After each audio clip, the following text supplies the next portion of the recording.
오늘 우리에게 주신 하나님의 말씀 신명기 21장 1절부터 23절까지 말씀입니다. 신명기 21장 1절부터 23절까지의 말씀. 이제 봉독하겠습니다. 하나님의 말씀 경청하십시오. 주 당신들의 하나님이 당신들에게 주셔서 차지하게 하시는 땅에서 누구에게 살해되었는지 알 수 없는 사람의 죽음이 들에서 발견될 때에는 장로들과 재판관들이 현장에 나가서 그 죽음 주위에 있는 성읍들에 이르는 거리를 재십시오. 그 죽음에서 가장 가까운 성읍이 있을 터이니 그 성읍의 장로들은 아직 멍에를 메고 일한 적이 없는 암송아지 한 마리를 끌고 와서 물이 늘 흐르는 골짜기, 갈지도 심지도 않은 골짜기로 그 암송아지를 끌고 내려가 물가에서 암송아지의 목을 꺾어서 죽이십시오. 그때의 레위 제슨 제사장들도 그곳으로 나와야 합니다. 그들은 주 당신들의 하나님이 선택하셔서 주님을 섬기며 주님의 이름으로 축복하는 지책을 맡은 사람으로서 모든 소송과 분쟁을 판결할 것입니다. 이때에 피살자의 죽음이 발견된 곳에서 가장 가까운 성읍의 장로들은 물가에서 목이 꺾인 암송아지 위에 냇물로 손을 씻고 아래와 같이 증언하십시오. 우리는 이 사람을 죽이지 않았고 이 사람이 살해된 현장을 목격하지도 못하였습니다. 주님께서 속량하여 주신 주님의 백성 이스라엘의 죄를 사하여 주시고 주님의 백성 이스라엘 사람에게 무죄한 사람을 죽인 살인 죄를 지우지 말아 주십시오. 이렇게 하면 그들은 살인의 책임을 벗게 됩니다. 이렇게 해서 당신들은 당신들에게 지워진 살인의 책임을 벗으십시오. 이렇게 하는 것은 주님께서 보시기에 옳은 일입니다. 당신들이 적군과 싸울 때에 주 당신들의 하나님이 적군을 당신들 손에 넘겨주셔서 당신들이 그들을 사로잡았을 때에 그 포로들 가운데서 마음에 드는 아리따운 여자가 있으면 그를 아내로 삼아도 됩니다. 그 여자를 아내로 삼을 남자는 그 여자를 자기 집으로 데리고 가서 그 머리를 밀고 손톱을 깎고 잡혀올 때 입었던 포로의 옷을 벗게 하여야 합니다. 그리고 한 달 동안 집안에 있으면서 자기의 부모를 생각하면서 애곡하게 하여야 합니다. 그런 다음에라야 동침할 수 있습니다. 이렇게 하여 부부가 됩니다. 그 뒤에 그 여자가 더 이상 남편의 마음에 들지 않으면 그 여자의 마음대로 가게 하여야 하며 돈을 받고 팔아서는 안 됩니다. 남편이 그 여자를 욕보였으므로 종으로 팔아서는 안 됩니다. 어떤 사람에게 두 아내가 있는데 한 사람은 사랑을 받고 다른 한 사람은 사랑을 받지 못하다가 사랑받는 아내와 사랑받지 못하는 아내가 다 같이 아들을 낳았는데 맏아들이 사랑받지 못하는 아내의 아들일 경우에 남편이 자기의 재산을 아들에게 물려주는 날에 사랑받지 못한 아내에게서 난 맏아들을 제쳐놓고 사랑받은 아내의 아들에게 장자권을 줄 수는 없습니다. 반드시 사랑받지 못한 아내의 아들을 맏아들로 인정하고 자기의 모든 재산에서 두 몫을 그에게 주어야 합니다. 그 아들은 정력의 첫 열매이기 때문에 맏아들의 권리가 그에게 있는 것입니다. 어떤 사람에게 아버지의 말이나 어머니의 말을 전혀 듣지 않고 반항만 하며 고집이 세어서 아무리 타일러도 듣지 않는 아들이 있거든 그 부모는 그 아들을 붙잡아 그 성읍의 장로들이 있는 성문 위에 회관으로 데리고 가서 그 성읍의 장로들에게 우리의 아들이 반항만 하고 고집이 세어서 우리의 말을 전혀 듣지 않습니다. 방탕한 데다가 술만 마십니다 하고 호소하십시오. 그러면 그 성읍의 모든 사람이 그를 돌로 쳐서 죽일 것입니다. 이렇게 하여서 당신들 가운데서 악을 뿌리 뽑아야 합니다. 그래야만 온 이스라엘이 그 일을 듣고 두려워할 것입니다. 죽을 죄를 지어서 처형된 사람의 죽음은 나무에 매달아 두어야 합니다. 그러나 당신들은 그 죽음을 나무에 매달아 둔 채로 밤을 지내지 말고 그날로 묻으십시오. 나무에 달린 사람은 하나님께 저주를 받은 사람이기 때문입니다. 당신들은 주 당신들의 하나님이 당신들에게 유산으로 준 땅을 더럽혀서는 안 됩니다. 아멘. 그도 너와 같은 사람이다 라는 제목으로 하나님의 말씀 선포하겠습니다. 우생학이라는 학문이 있습니다. 현재는 학문으로는 분류하지 않죠. 인류를 유전학적으로 개량하는 것을 목적으로 하는 이론이었죠. 이 우생학의 목적은 우수한 인종은 증가시키고 열등한 인종은 멸절시키는 것이었습니다. 자, 이런 사고방식, 우수한 것이 있고 열등한 것이 있다, 이런 사고방식은 다윈의 진화론에 영향을 받아 시작되었습니다. 다윈의 사촌인 프란시스 골턴이라는 사람이 이 진화적 이론, 즉 열등한 것은 퇴화되거나 없어지고 우수한 종 또는 그 특질이 계승된다는 사고에 영향을 받아서 인간도 마찬가지라는 생각을 하게 됐습니다. 범죄자 같은 열등한 인종은 더 이상 씨를 남기지 말게 해야 한다라는 과격한 주장에 이른 것이죠. 오른쪽 사진은 미국에서 있었던 이런 우생학적인 그런 사고의 결과물인데 어떤 사람은 누군가의 짐이 돼서 태어난다라는 말이라는 겁니다.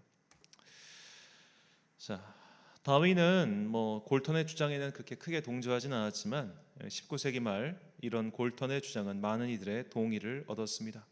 바로 그와 같은 인종차별주의자들에게 말이죠. 이런 우생학적 사고와 인종차별은 그야말로 인간의 인성을 마비시켰습니다. 북아프리카의 인종은 그나마 우리가 아프리카 대륙이 사실 굉장히 큽니다. 우리는 그냥 아프리카 하니까 그냥 아프리카인가 보다 하지만 그 대륙의 크기가 오세아니아보다 크거든요. 이게 남북으로 엄청 길고, 그리고 이제 유럽의 역사를 살펴보면 이 지중해 연안과 맞닿아 있는 북아프리카, 이쪽 오늘날 이집트라든지 모로코 이쪽 북아프리카 일대는 계속해서 유럽과 교류를 했던 인종입니다. 그러니까 사실 이쪽 북아프리카는 거의 중동 사람과 비슷한 인종이에요. 여기서 이제 밑으로 내려가면 우리가 흔히 정말 아프리카 흑인이라고 말하는 아주 진한 흑인 혈통을 가진 분들이 나오는 겁니다. 그런데 이쪽은 이제 나중에 중세가 지나가지고 마젤란이 이 항로를 개발하면서 그쪽 남쪽 희망봉을 돌다 보니까 이들과 접촉이 하면서 이때부터 흑인 노예 무역이 활성화되기 시작하죠. 이게 16세기경 이후에서부터입니다. 그러니까 16세기경에서 17세기 이르면서 흑인 노예들이 많이 미국과 그리고 또 유럽으로 들어오면서 사람들 사이에 이런 우생학적 사고가 이미 진화론 이전부터 생긴 거예요. 흑인들은 저주받았거나 우리보다 열등하거나 그래서 노예로 삼아야 된다는 이런 사고가 그들 안에 널리 퍼져 있었고, 사실 우생학적 사고라고 하는 것은 이것에 대한 그냥 어떻게 보면 그냥 근거를 마련해 준 것에 지나지 않습니다. 자, 이처럼 이렇게 노예 그리고 거기서 발생됐던 인종차별, 나중엔 이것이 더 활성화돼서 흑인뿐만 아니라 폴리네시아 사람이라든지 아시아 사람이라든지 기타 자신들과 다른 유색 인종에 대한 인종차별적 사고가 활성화된 것이죠. 자, 이런 사고가 시작된 것은 사실 그들이 기독교의 복음을 저버렸기 때문입니다. 자, 유럽은 누가 뭐라고 해도 기독교의 종주국이겠죠. 하지만 그들은 17세기부터 기독교 복음을 굉장히 천대하기 시작했습니다. 계몽주의라는 것이 그렇죠. 계몽, 너희들을 이제 빛으로 인도한다는 철학적 사고는 과거 교회가 그리고 성경이 지배했던 사고를 암흑의 사고라고 규정하고, 우리는 이런 암흑적 사고에서 벗어나 이제는 과학적이고 이성적이고 합리적인 사고를 해야 된다. 이것이 계몽주의 철학입니다. 그러면서 그들은 더 이상 성경을 읽지 않았고 성경의 가르침을 귀담아 듣지도 않았습니다. 그렇기 때문에 하나님께서 창조하신 이 창조 세계를 아름답게 지켜야 된다는 사명은 잊어버린 채 이 지구를 마음껏 파괴하고 수탈하고 또 다른 사람을 인종차별하며 또 그들을 죽이는데 서슴지 않았던 것이죠. 얼마 전 BTS 방탄소년단의 멤버가 이 스페인 언론과 한 인터뷰가 화제였습니다. 인터뷰어는 물어보기를 한국 사람들은 왜 그렇게 열심히 사냐, 왜 그렇게 치열하게 살면서 경쟁하냐라고 다소 한국 사회를 비하하는 것처럼 해석할 수 있는 질문을 던졌습니다. 이 멤버, 이 RM이라는 사람인데요, 멤버가 그 질문에 대해 아주 지혜롭게 대답했습니다. 유럽 사람들은 이해할 수 없을 것이다. 왜냐하면 당신들은 이미 식민지를 지배하면서 그들을 통해서 많은 것을 얻었고, 우리나라처럼 피식민지 출신의 국가들은 후발주자이기 때문에 열심히 살 수밖에 없었다. 이렇게 이야기하는 것이죠. 그러니까 은근슬쩍 야, 니들이 지금 잘 살고 편하게 사는 거는 니들이 우리보다 열심히 살아서가 아니야. 니들이 우리보다 우수해서가 아니야. 니들이 남의 거 다 뺏었잖아.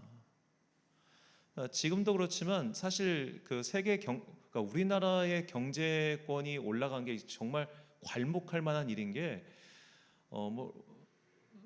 그러니까 해외에 식민지를 두지 않고 현재 세계 10위권 내 경제에 들어간다는 우리나라밖에 없습니다. 중국도 식민지가 없다고 말하기는 좀 어렵죠. 베트남이나 우리나라부터 조공도 받긴 했으니까. 자, 그렇기 때문에 이렇게 아무것도 없는 정말 밑바닥부터 출발해 가지고 이렇게 성공하기 위해서는 당연히 열심히 달려야죠. 그러니까 우리나라가 자꾸만 서구 유럽 사회와 비교하면서 우리나라가 후진국이네, 뭐가 떨어졌네 이렇게 말하는 것은 사실 공평하지 않습니다. 이 서구 유럽 사회는 20세기 초반에 이미 지하철이 있었어요. 100년 전에 말입니다. 그 정도로 이 과학과 문명의 차이가 엄청났었고, 그것은 그들이 우리보다 우수해서가 아니라 그들이 남의 것을 많이 뺏었기 때문입니다. 자, 이렇게 서구 유럽 사회가 딱히 우리보다 다른 나라보다 우수해서 그런 것이 아니라 여러 가지 지형과 기후와 이런 것 때문에 발전하게 되었다는 것을 얘기해 주는 게 제레미 다이아몬드의 총균쇠라는 책이죠. 유럽이나 미국이 오늘날 세계 최강대국 혹은 선진국이 된 것은 여러 가지 지형과 우연의 산물일 뿐 그들이 다른 민족보다 우수해서가 아니다라고 말하는 책입니다. 자, 우리도 이렇게 유럽의 인종차별을 보면서 그리고 그 역사를 되짚어 보면서 우리나라 안에서 일어나는 인종차별에 대해서도 굉장히 주의를 기울여야 됩니다. 우리나라에 들어와 있는 이민 노동자들에게 설문조사를 한 결과 한국 안에서 인종차별이 존재하는가의 약 70%가 그렇다라고 대답했습니다. 우리나라 사람들도 인종차별 엄청나게 합니다. 우리나라가 베트남, 폴리네시아, 소위 우리나라보다 못 사는 나라 출신들을 얼마나 차별하는지 정말 부끄러운 줄 알아야 됩니다. 백인은 숭상하고 흑인은 무시하며 폴리네시아 사람들은 천대하죠. 이거 정말 우리나라가 반성해야 될 문제입니다. 오늘 본문 말씀은 하나님께서 모든 인간, 흑인, 백인, 황인 관계없이 인간의 생명을 귀하게 여기시고 그 사람을 존대하시는 것을 가르쳐주는 본문입니다. 첫 번째로 하나님께서는 전쟁 포로를 함부로 대해서는 안 되며 무엇보다 여성의 경우 그를 인격적으로 우대해 줄 것을 말씀하고 계십니다. 본문 11절과 13절, 14절 말씀입니다. 내가 만일 그 포로 중에 아리따운 여자를 보고 그에게 연연하여 아내를 삼고자 하거든 또 포로의 의복을 벗고 내 집에 살며 그 부모를 위하여 한 달 동안 애곡한 후에 내가 그에게로 들어가서 그의 남편이 되고 그는 내 아내가 될 것이요 그 후에 내가 그를 기뻐하지 아니하거든 그의 마음대로 가게 하고 결코 돈을 받고 팔지 말지라 내가 그를 욕보였은즉 종으로 여기지 말지니라. 아멘. 자, 여자 포로를 붙잡았을 때 함부로 그녀를 능욕하지 말라고 하십니다. 그녀를 너희와 같은 인간으로서 존중하고 대우해 주라고 하시는 거죠. 부모가 죽었으니 한 달 동안 애곡할 시간을 주고 포로의 옷을 입히지 말고 너의 아내로서 제대로 대우해 주라고 하는 것입니다. 물론 이혼의 절차가 조금 간소합니다. 하지만 이혼했다고 해서 그를 다시 노예로 팔아버리거나 그런 짓은 하지 말라고 하십니다. 자, 우리가 세계 역사를 모르는 바가 아니지 않습니까? 전쟁에서 여성이라고 하는 존재는 그야말로 전리품 그 이상도 그 이하도 아닙니다. 그런데 하나님께서는 설령 너희의 적이라고 할지라도 그렇게 대우해서는 안 된다라고 하시는 것이죠. 이것이 무엇이겠습니까? 모든 생명은 다 하나님의 손에 달려 있는 것이기 때문에 너희는 그것을 함부로 대해서는 안 된다는 것이죠. 그 또한 하나님께서 지으신 피조물이기 때문입니다. 둘째로 사람을 사형시키더라도 그 시체를 하루 이상 매달아 두지 말고 다시 내리라고 하십니다. 우리가 알고 있는 사형 중에 효수라는 게 있죠. 사람의 목을 베서 저 성문 위에 계속 달아두는 겁니다. 사람들에게 경고를 하기 위해서죠. 이게 썩어서 악취가 날 때까지 달아놓는 게 보통 고대의 일반적인 방법이었는데 하나님께서는 아무리 이렇게 죽을 죄를 지은 사람이라 할지라도 하루 이상은 매달아다서 그를 욕보이지 말라고 하시는 것이죠. 본문 23절 말씀. 그 시체를 나무 위에 밤새도록 두지 말고 그날에 장사하여 내 하나님 여호와께서 내게 기업으로 주신 땅을 더럽히지 말라. 나무에 달린 자는 하나님께 저주를 받았음이니라. 자, 시체가 부정하기 때문에 그 시체를 하루 동안 내버려둬서 땅이 더럽혀지는 것이 아니죠. 사람의 시신조차도 끝까지 능욕하려고 하는 그 미움이 땅을 더럽히는 것입니다. 중국 역사에서 이 복수의 대명사라고 부를 수 있는 인물은 춘추 시대의 오자서라는 사람입니다. 오자서는 그 유명한 손자병법을 창안한 손무와 함께 자신의 가족을 몰살시킨 초나라의 복수를 꾀하죠. 오자서는 일단 초나라의 그 추격을 피해서 오나라로 피신하였고 오나라의 왕 함려와 함께 힘을 모아서 초나라를 칩니다. 그래서 초나라를 쳐서 다 점령을 해서 수도까지 쳐들어갔는데 이미 그의 가족의 원수였던 평왕이라고 하는 초나라 왕이 사망한 후였어요. 그래서 그의 무덤을 파헤치고 그 시체를 끄집어내서 구리로 만든 채찍으로 그 시체를 박살을 내버립니다. 이 지나친 복수 때문이겠죠. 이 오자서는 결국 사람들에게 되려 미움을 사게 됩니다.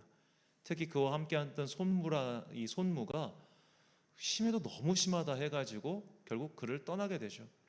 결국 나중에는 오자서 또한 비참한 최후를 맞게 됩니다. 그가 섬기던 왕에게 배신당해서 자결하게 되지요. 이 오자서의 지나친 복수를 이것을 굴묘 편시라고 하는 사자성어로 전해지고 있습니다.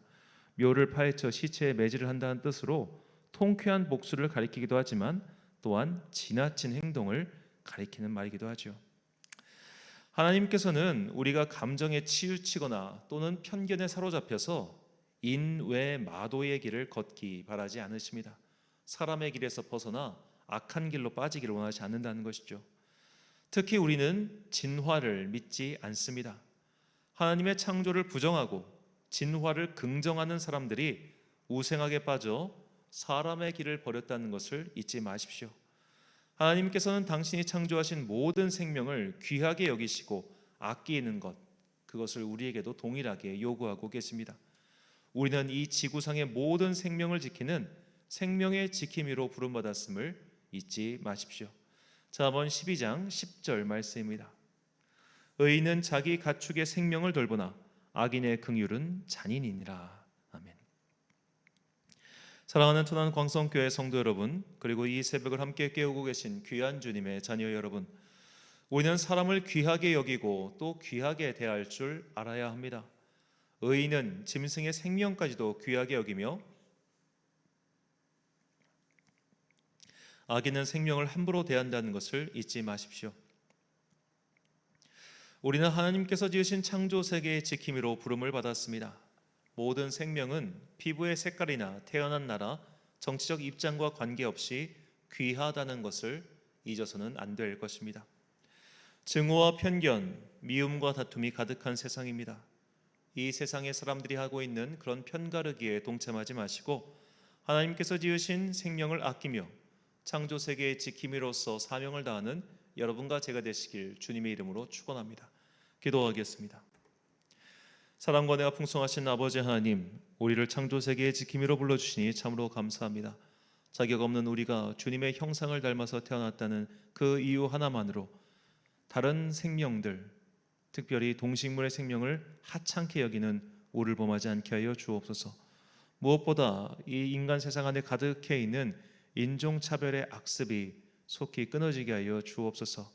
우리가 그들보다 잘 산다고 해서 그들보다 잘난 존재가 아니라는 것을 깨닫게 하시고 오히려 아직도 경제적 어려움 속에서 허덕이고 있는 다른 나라의 백성들을 긍휼히 여기고 그들에게 도움의 손을 뻗는 귀한 주님의 사람들 되게 하여 주옵소서. 우리 안에 있는, 그리고 아직도 전 세계에 널리 퍼져 있는 이 인종차별이라고 하는 악이 속히 끊어지기를 간절히 소망합니다. 우리가 그런 대행렬에 동참하지 않게 하시고 그런 악한 일을 하는 자들을 속히 깨우쳐서 바른 길로 인도하는 주님의 도구들 되게 하여 주옵소서. 한 주간의 업무를 마무리하는 금요일입니다. 오늘도 저녁에 성도들이 함께 모여서 기도할 때에 하늘의 문을 여시고 우리에게 은혜를 부어주사 우리의 기도가 땅에 떨어지지 아니하고 주님 나라 오는 그날까지 아름답게 서 있는 생명나무의 씨앗 되게 하여 주옵소서. 오늘 하루도 참 좋으신 우리 주님의 은총과 평강이 모든 성도들의 가정과 일터 가운데 함께 하시길 간절히 소망하오며 이 모든 말씀 우리 구주 예수 그리스도의 이름으로 기도드립니다. 아멘. 오늘의 기도 제목입니다. 하나님께서 지으신 모든 것이 선하며 버릴 것이 없습니다. 우리가 사람을 대함에 있어서 그의 인격을 무시하고 함부로 대한 적은 없는지요. 모든 생명과 인격을 귀하게 여기는 그 마음 달라고 오늘 기도하시기 바랍니다. 오늘 주신 기도의 제목 가지고 기도와 묵상에 힘쓴 하루 되십시오. 기도하겠습니다.